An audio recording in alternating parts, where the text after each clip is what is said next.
It was probably one of the most rewarding chapters, not only in our family's life, but in my life personally. A mid-career sabbatical, and you get to prioritize your family, was, beyond remarkable. Kids can adapt. It's also what helps them grow and strive and persevere. I don't remember seeing my kids during that time that I was at TikTok. Part of the rationale for leaving was to literally shake it up a little bit and get me out of that mode. You can get a lot done when you're very intentional with that time. There's no social media for them. They're 7 and 9. They're not of the age where it's appropriate. You realize how fast the world moves. That's why I'm really more focused on building the values and the different philosophy of things for my kids, because those won't change. Life is a team sport, but it's a lot harder to win when you're playing by yourself. I wasn't learning or having fun.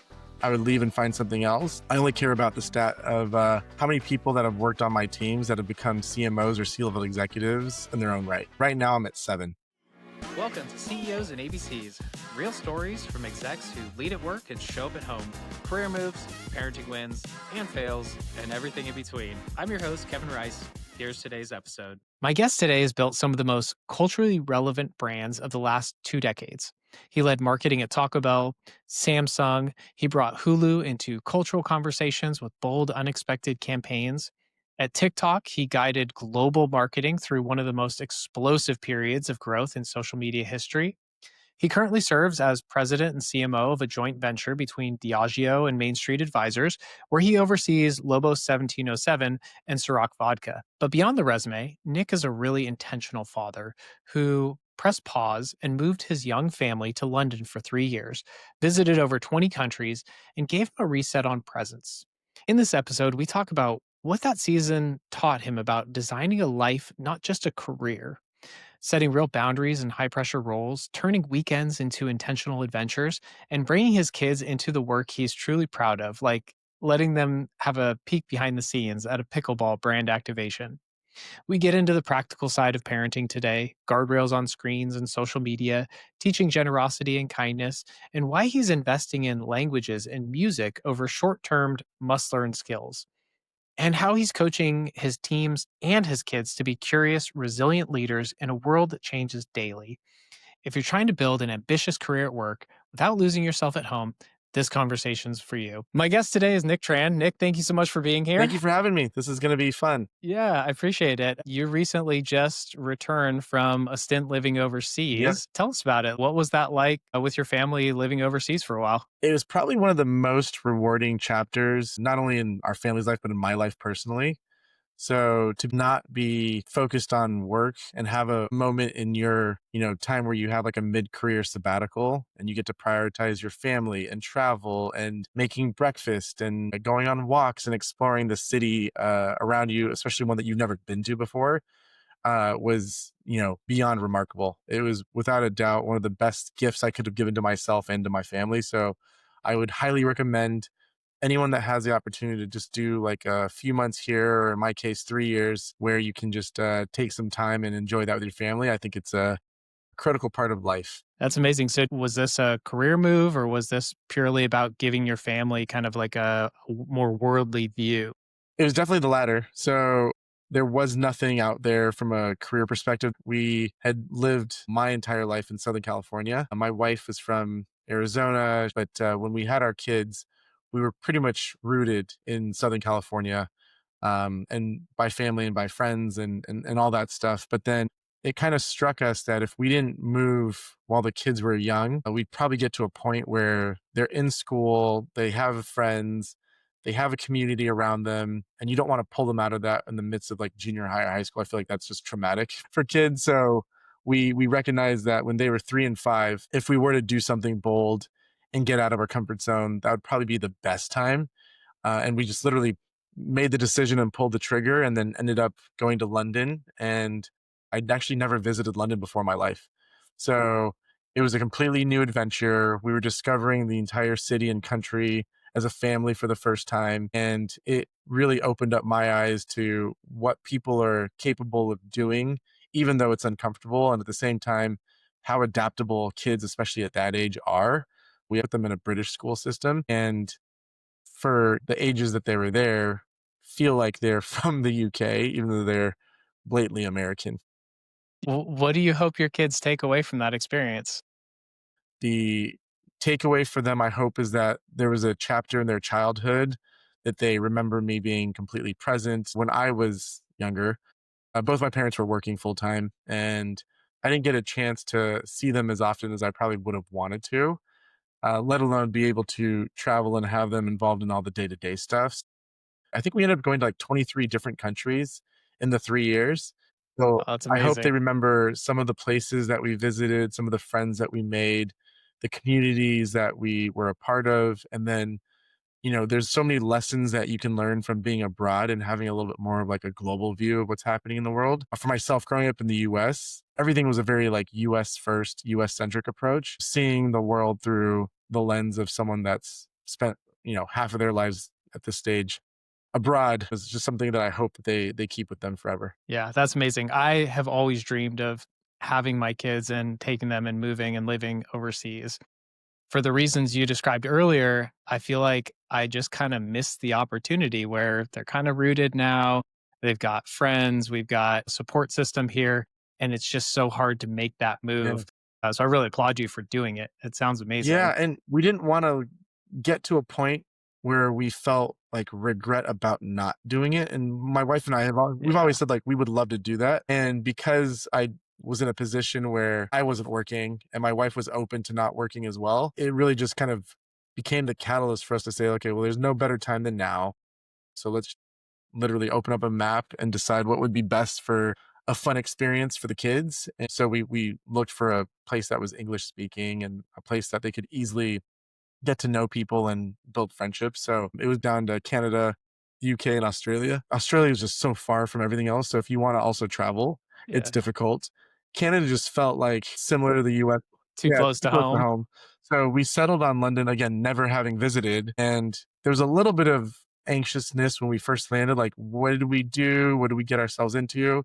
But then you realize, one, people around the world in a lot of places are just so nice and welcoming. And you get to a place like London, you realize this isn't like we're popping our kids into a place that's a very difficult environment to live. So once you got rid of the unfamiliarity, which is a fair feeling, and then you no longer feel unsafe, then you sort of hit this moment where you're like, this is an amazing time to explore, let the kids be kids and allow them to go to the playgrounds. Which, by the way, the first lesson I learned when I got to London was how different playgrounds are in other parts of the world versus the US. Because I think in the US, there's an immediate concern of liability. And is this unsafe for the fear of getting sued? Whereas, like in parts of Europe and in London in particular, playgrounds are insane. My initial reaction was, is this safe for our kids? But like kids play there all the time. Nobody gets hurt. Everyone has fun. And you have everything from crazy zip lines that are pretty tall to wood structures that have no safety nets beneath them. And again, my first instinct was, is this safe? Only to realize kids can adapt and work their way up to doing these fun things for them. And it's challenging, but it's also what helps them grow and helps them strive and persevere and take risks and do things that are in a safe environment. So I really enjoyed sort of some of the early lessons I learned in just being abroad and seeing how other people raise children versus how we tend to do that in the US. Yeah. Speaking of lessons, so I was fortunate. Took a couple years off, kind of a mid career sabbatical after I sold my company as well.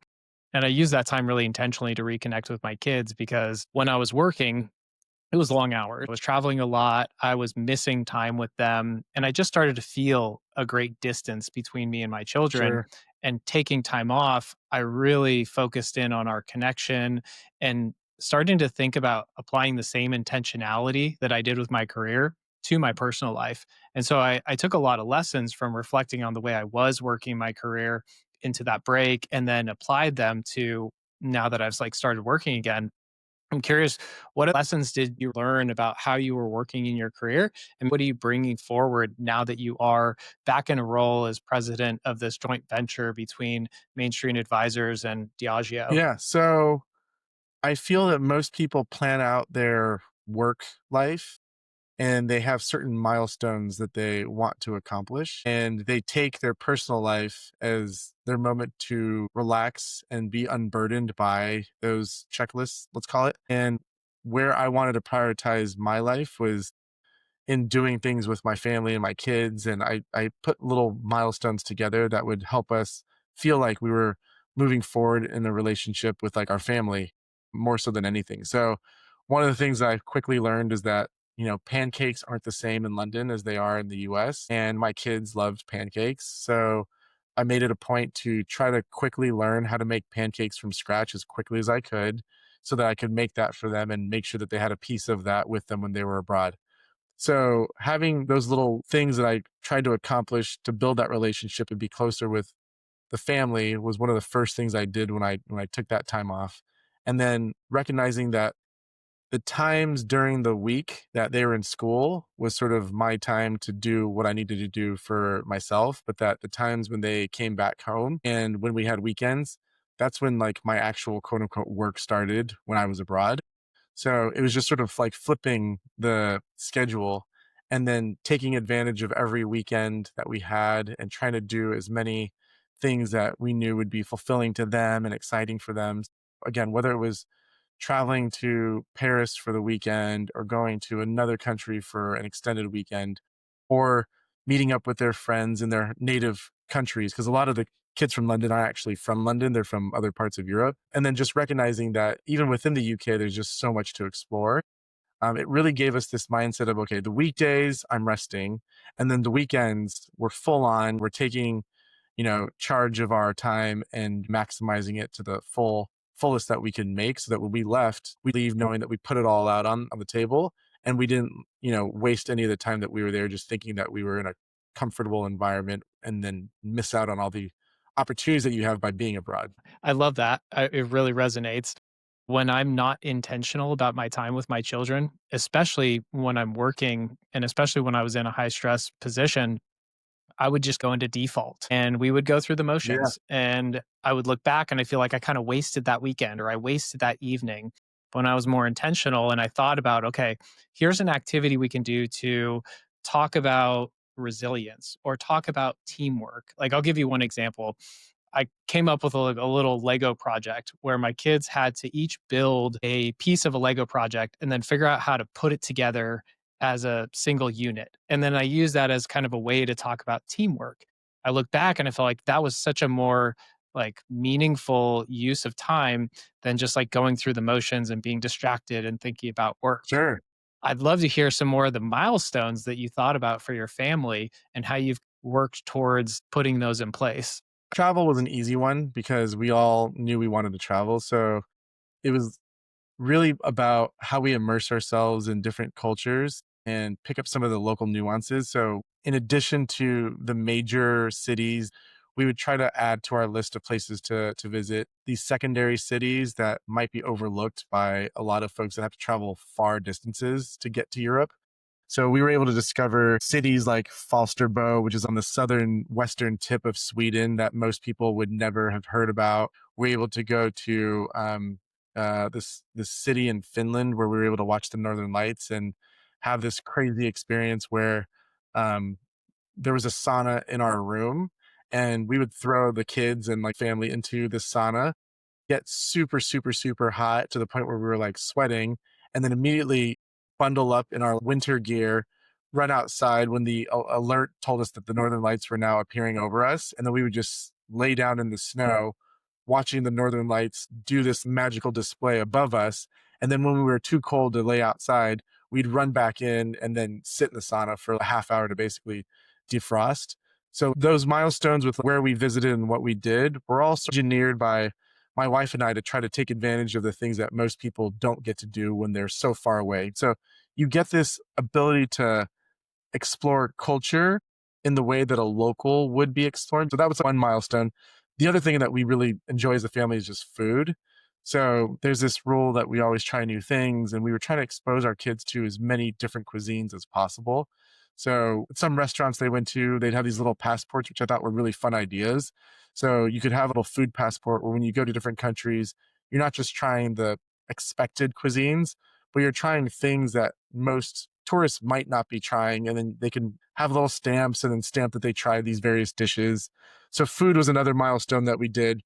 And then I took a lot of time personally and tried to start doing things that challenge me and that I hadn't done before during the time that my kids were in school. So I got back into writing posts on LinkedIn, which I was only doing previously in moments where I was looking for a new role or working. Hmm. And I realized that that's something that I wanted to not only do, but maintain and be consistent about, which is why I still do it to this day. And I also wanted to say yes to things like podcasts because previously I would always say no. I think it was because of the environments that I was in from a corporate perspective. I was very concerned about saying something that wouldn't be reflected of me or the company that I was at, and always with these constraints that some of the companies would say, we don't want you to speak on your personal stuff, but you can certainly speak on just the company thing. So you become more of a company spokesperson.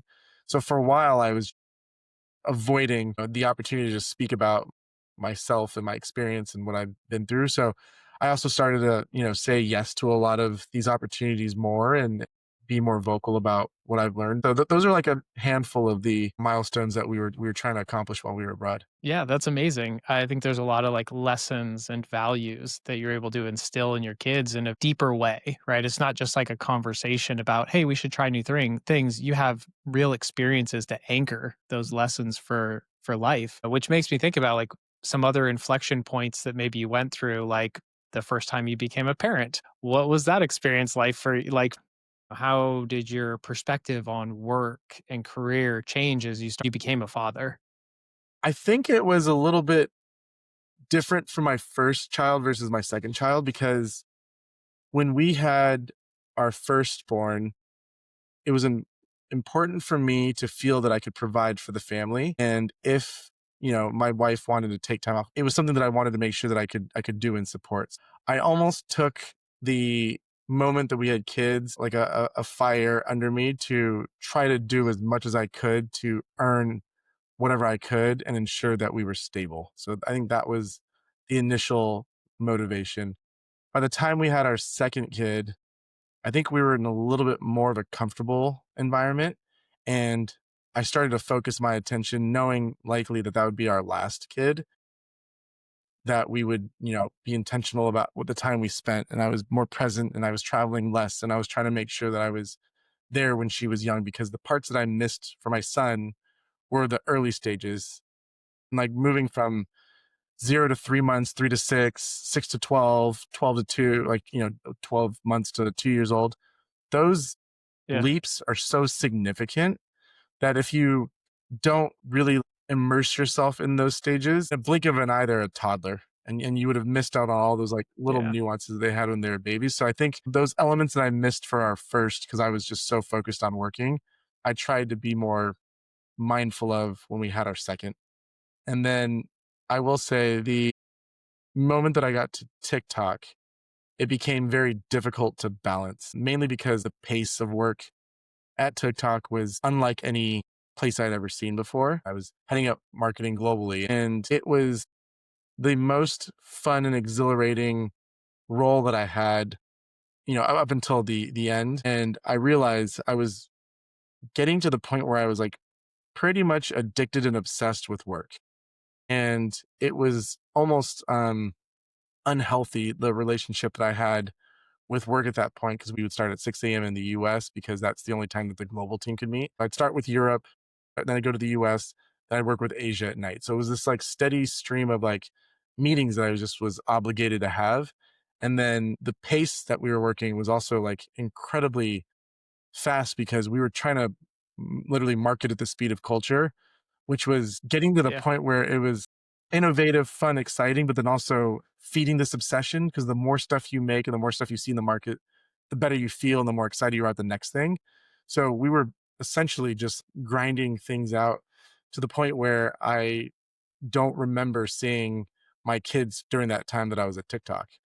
So Mm. it was really helpful for me personally leaving TikTok to be able to move abroad and away from the environments where I was set off by certain triggers. In the same house, I would immediately think that I have to work or do things or be nonstop around the clock. So part of the rationale for leaving our comfortable state was to literally like shake it up a little bit and get me out of that mode. And it was really a blessing to be able to go abroad and spend that time and reset. I appreciate you sharing all that. I have similar but different story where in my career I was building my company.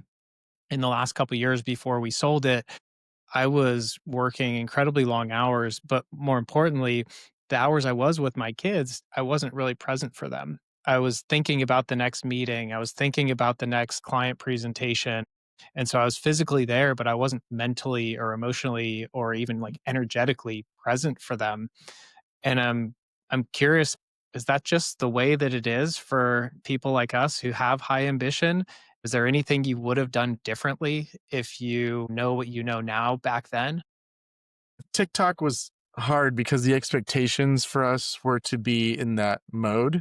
So if I take TikTok aside, I will say there were plenty of meetings that, in hindsight, were nowhere near as important as some of those moments that I could have had, obviously outside of normal working hours with the kids. I think we sometimes have this belief, especially as you get more senior, that in the positions you're in, these meetings are mandatory and necessary to succeed.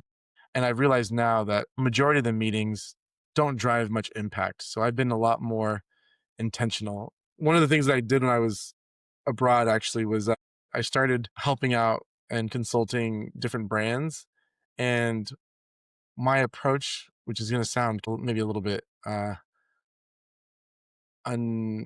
like unconventional, was doing 1 hour a week of consulting for each client, and it'd be 30 minutes on a Monday, 15 minutes on a Wednesday, and 15 minutes on a Friday. And it actually ended up working is because you can get a lot done when you're very intentional with that time. And people are a lot more Yeah. efficient when they see your time as being very scarce. And their approach to you when you have 15 minutes versus when you have an hour is to cut all the elements that are not critical and just hone in on the things that really matter. And I realized that that's where I could make the most impact. It gave me a great opportunity to keep my mind sharp and think about problems that people were facing in the business world, but it also left most of my time open for me to take that time with the family. So I'm taking that same approach back to what I'm doing now, where it's not about how much time we're working. It's really about what we're setting out to do and how we can accomplish those, as efficiently as possible, and ensuring that not only myself but the team has that breathing room around the workday to just be parents, be present for their kids, be present for their families. And if they don't have kids, they can be present for their dogs or for their friends. It doesn't matter who.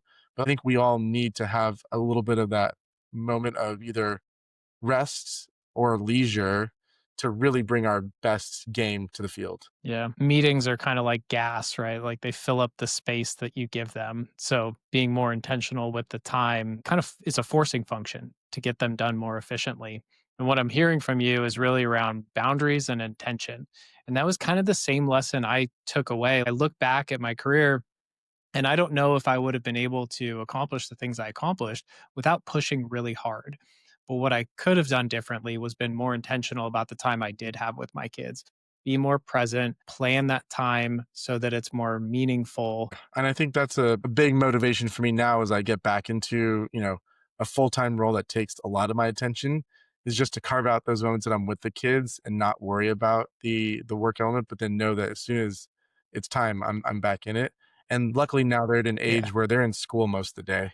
So it's very easy to balance out. But at the same time, they also respect the fact that like I'm now back to working and there's moments, especially during the week for specific events or dinners or activations that we have that I just have to be part of that. But at the same time, I try to include them whenever I can, just so they can get a glimpse of what I'm doing. So we hosted our first pickleball tournament for Ciroc last month, and I was able to bring them out, and they were able to see what we were working on and the activation, and they even were able to, they were playing pickleball with Matt Manassi, who's that pickleball coach to the stars, and they enjoyed it, and they also got a glimpse of what I was working on as a in my new role. So it's definitely fun when they're in an age where you can show them some of the things. Obviously, they weren't partaking in any of the beverages, but they were able to like see what it was that we were building and how we were bringing this new world to life. Yeah. We talked a little bit about boundaries.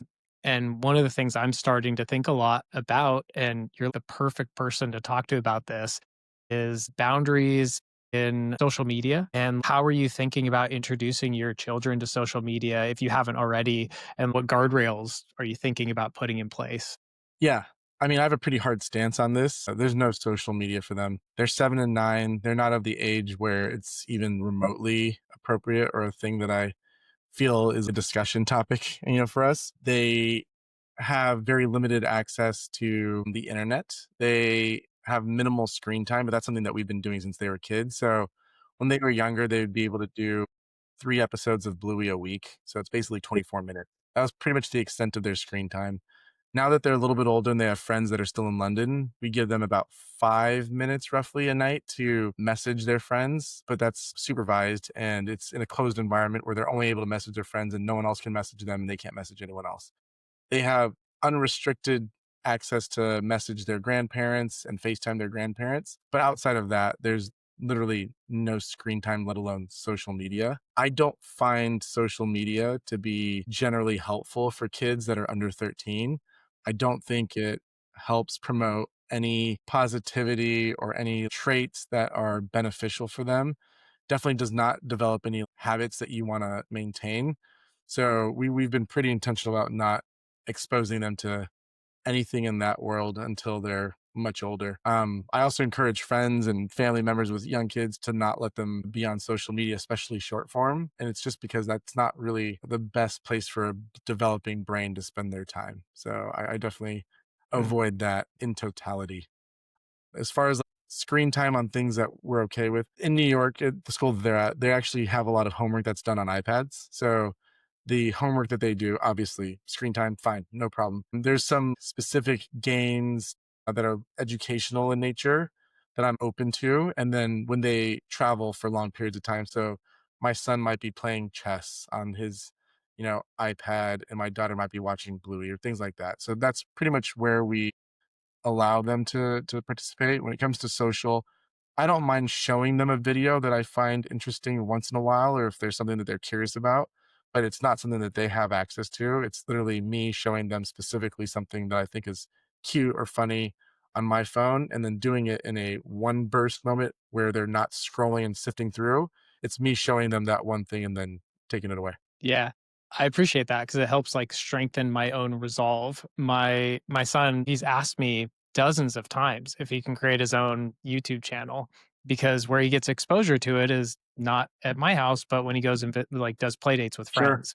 They're watching YouTubers play video games, which is hard for me to understand, but it's what they wanna Yeah. do, and I only have so much control when he is at a friend's house because there's this kind of weird conflict of I don't want to tell other parents how to Sure. put guardrails around what the kids do when they're at their house, but at the same time, that's kind of where he gets exposure to things that I'm not super comfortable with. And so I'm constantly telling him, no, you can't create a YouTube channel. And he's like, why not? I'm like, well, it's just not appropriate for your How old age. is he? So I've got three boys. My oldest is 9, my middle son is 6, and then I have a 18-month-old. And so I'm, running the gambit with three boys with a lot of Yeah. energy.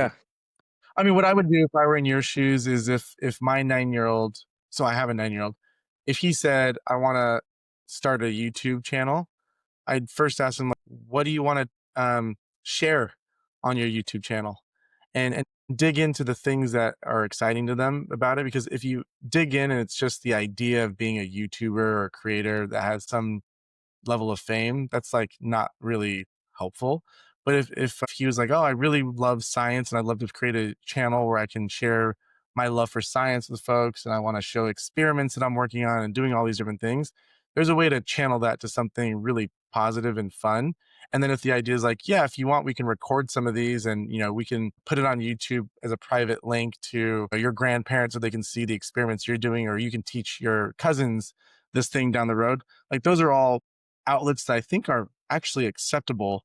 I just don't want to expose them to the elements of social, which are predominantly short form, that like I would think are more harmful at this age than helpful. Yeah, I appreciate that. I appreciate the guidance because I get so much value out of these podcast interviews. I saw you recently on a podcast where you talked about wanting to be a Oh, teacher yeah, at some point in your will career. do. Yeah. Being a parent is essentially largely, loving and teaching and helping your kids like grow into adulthood. So what are some of the things you're teaching your kids today?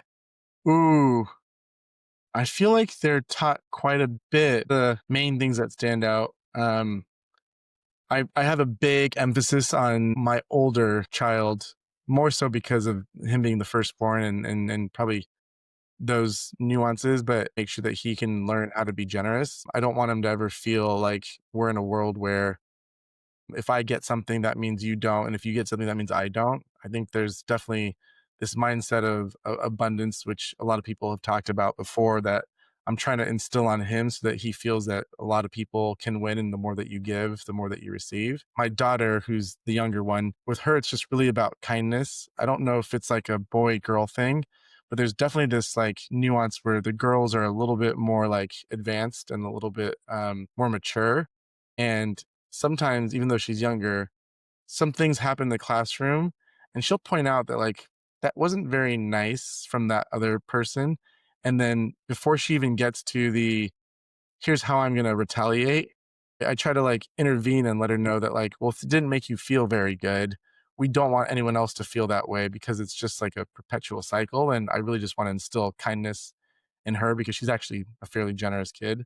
I also try to make sure that they know that life isn't necessarily easy, but we acknowledge the fact that there's things that we've been able to do and that my parents and my wife's parents have been able to do that provided us a very comfortable lifestyle, which is almost a responsibility on our part to ensure that they're instilled with the right values, to not take that for granted, and then to be generous with others around them.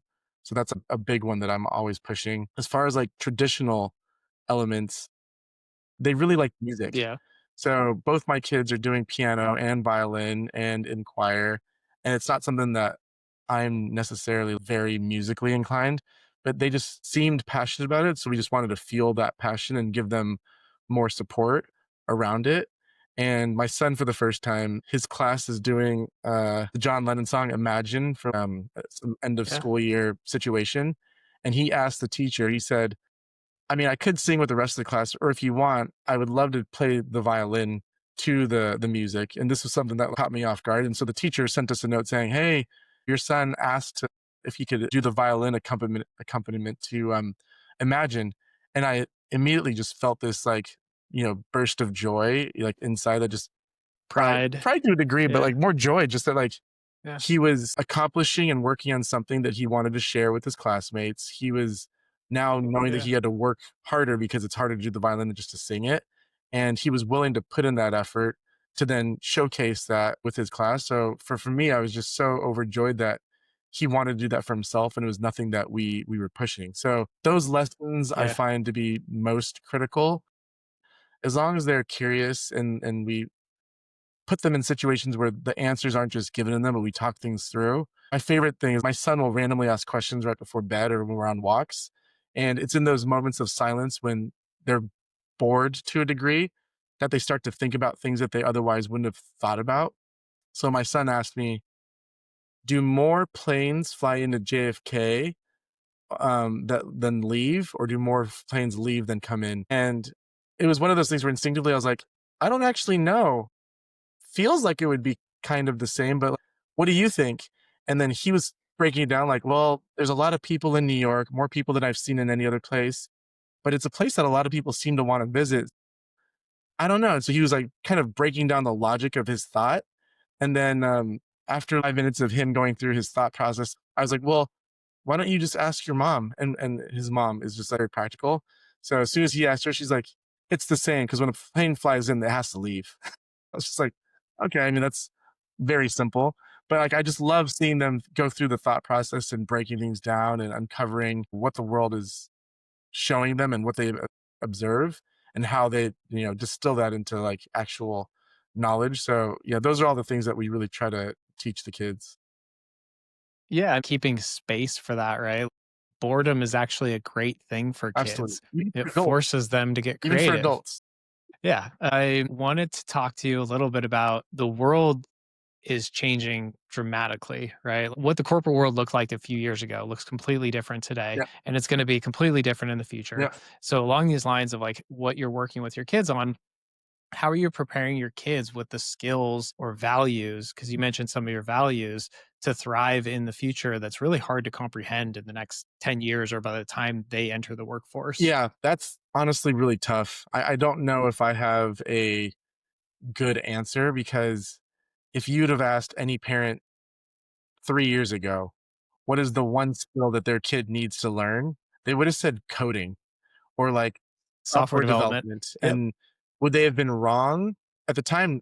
No, but immediately overnight, it becomes practically irrelevant, right? Like you can literally put text in and then have various programs spit out the exact coding of what you want to have. You just realize how fast the world moves, how quickly technology evolves, and the things that you thought were absolutely essential and critical a few years ago, how they become replaced so quickly. So that's why I'm really more focused on building the values and the different philosophy of things for my kids because those won't change regardless and they can adapt with all those other elements and the pace of technology. But if they're grounded in terms of like the values they have and the philosophy that we're like teaching them and the general areas that we want them to explore, that's kind of where I'm really leaning them to be. So languages could be irrelevant because you could just put in, your AirPod 3s and you can like AirPods. immediately hear someone translating. But I do think there's skills in learning a different language and wiring of your brain that allows you to maybe think a little bit differently and unlock parts of your brain or your thinking that you might not if you didn't have that capability. And then similar to music, there's things that might do. Like yes, maybe AI one day you can push a button and it'll just show you how to play a violin or a piano, but the work that it takes to be able to master those skills and the process and the journey, I think is a better learning than the actual outcome. So when it comes to things where I find take work, take a little bit of resilience, take a little bit of determination and perseverance, I'd rather teach and instill those attributes than worry about things that ChatGPT can tell us tomorrow, right? So that's kind of where my head's at. Yeah. But here's another fun example that I do with my kids when they're younger. Until now, I would play a game with them where if we were standing outside and there was like, let's say a painting on the wall, they would have to try to prompt the AI to like, match what they saw as closely as they could, just based on feeding it the prompt. And then we would all, including my wife and I, do our own versions. We would save them and then we would all vote to see which version was the closest to the actual thing that we were trying to create. And it was fun because it taught them at a very young age how to input prompts and how various words created a completely exaggerated view of what they were trying to develop, and it gave them a little bit of insight into like how those tools could help them do things more efficiently in the future. And it was just a simple fun game that we would do while we were like sitting at a restaurant or waiting at a bus station or whatever it might be. So those are like Yeah. fun things that we would try to teach them versus like a more traditional path of teaching. That's great. Like the skill is learning how to Yeah, learn. It's not necessarily learning the like hard skill set. It's just learning how to be a continual learner. absolutely. Prompting is a great example of that. My oldest son and I, we sat down and we were playing around with Midjourney and we were creating some like images of our middle son riding on an alligator because he loves Yeah, alligators. Then we took it into VO3 and we made a little clip out of it. And then this process turned into a discussion about what's real and not real. And when you are older and you're looking online, what percentage of what you see is actually going to be real content because it's changing so definitely. quickly overnight. But yeah, I think what you really hit on was just values and character traits. That's what's going to prepare a future generation for a world that we really can't Yeah, comprehend. Actually, some of the values you mentioned, I literally have on our, we have a poster that has our family values on it. And one of them is compassion, which is kind of close to kindness. One of them is contribution, which you mentioned generosity. So when I plan my time intentionally with my kids, usually there's some underlying value or character trait that I'm trying to support in teaching them as they grow up. Because, like you said, yeah, that's what's going to prepare people for the future. Yeah, I agree. I mean, that's definitely how we're doing. And also, I recognize that we're privileged enough to be focusing on those things, and there's other things that other parents have to like struggle with. But at the end of the day, I do want to set them up for success in the realm that I think we're going towards, and I definitely feel that that's the more important factor at this age. Yeah. I wanted to kind of tie back to our listeners. Many of them are earlier in their career, senior managers, directors, vice presidents, aspiring to the kind of career that you've had. And I'm wondering if you have any advice. If you look back on your career, what were the things that you did that allowed you to move up? Was it results? Was it the relationships you built? Was it how you crafted your reputation? What are some of the lessons that you can look back on your career that you can share with the audience as they aspire to have a similar trajectory?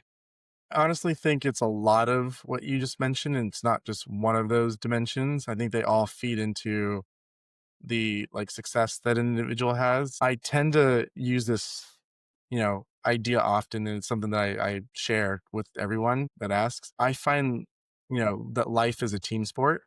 And if you play individually, even if you win, it's nowhere near as fun, but it's a lot harder to win when you're playing by yourself.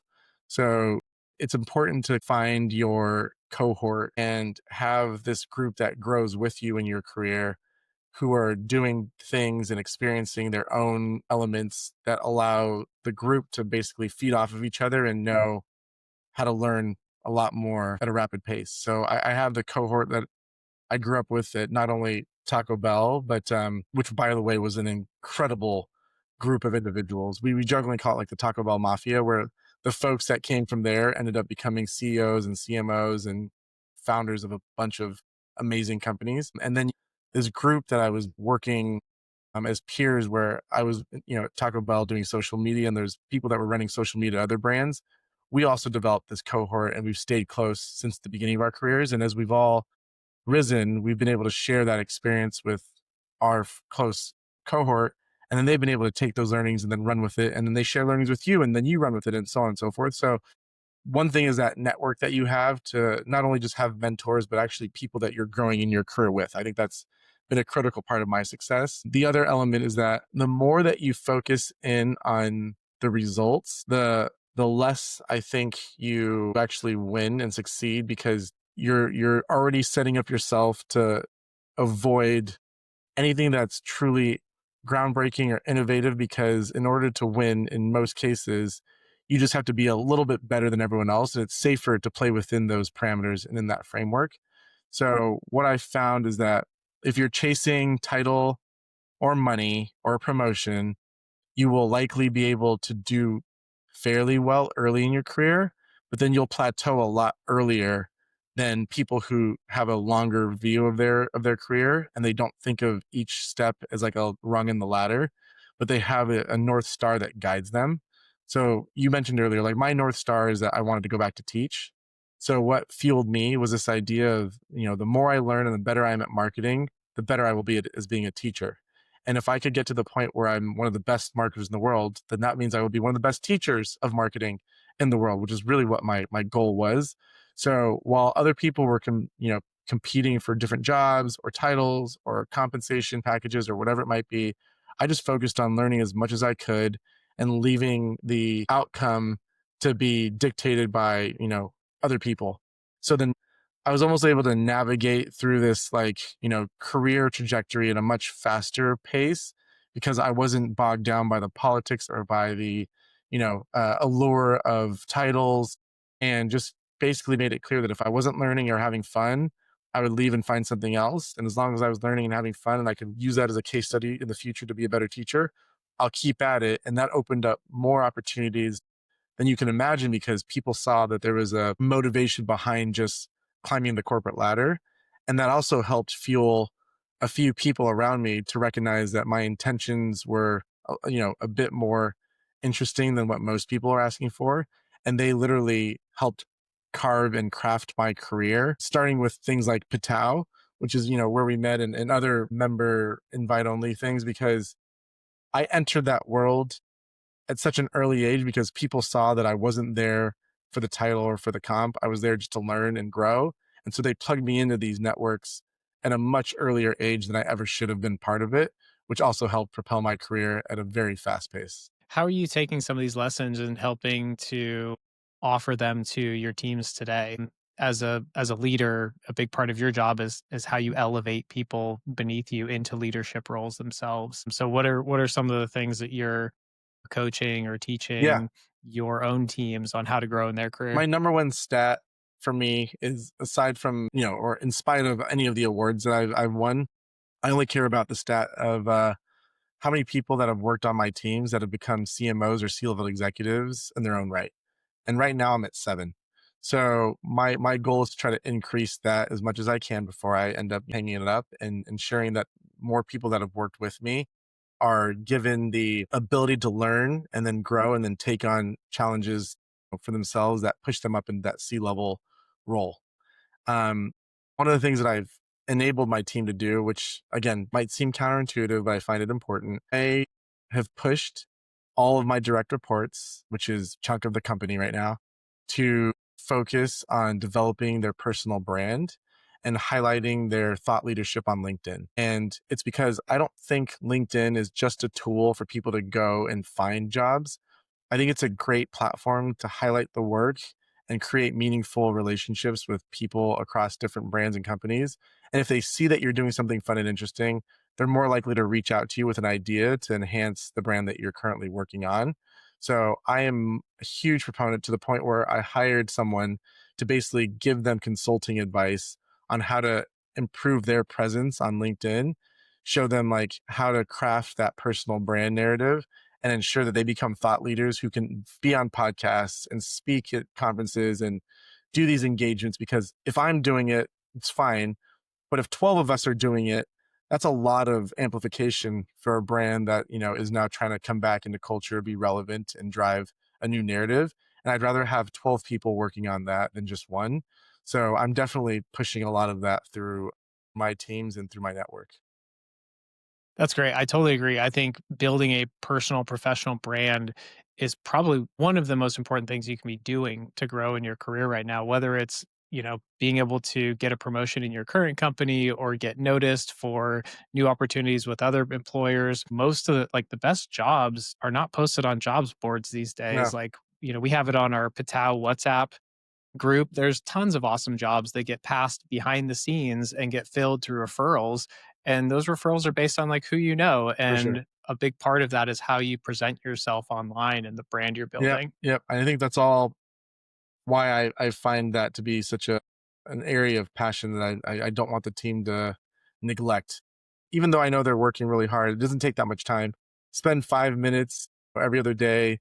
Think of something that you saw that was exciting to you or interesting, and then just like discuss it quickly and then put it out there. I think that's a very easy thing that everyone can do. Nick, thanks so much for taking the time today. I think what really sticks with me is the way you've intentionally designed your life, not just your career. The way you foster values of generosity and kindness. Like you're a really inspirational parent and a world class brand leader. Like that combination is pretty rare. So I'm really grateful you shared it with us today. If you're enjoying this conversation, make sure to hit subscribe so you don't miss future episodes. CEOs and ABCs is all about helping you grow in your career and show up at home. We've got many more amazing guests coming up, so tap follow and stay tuned.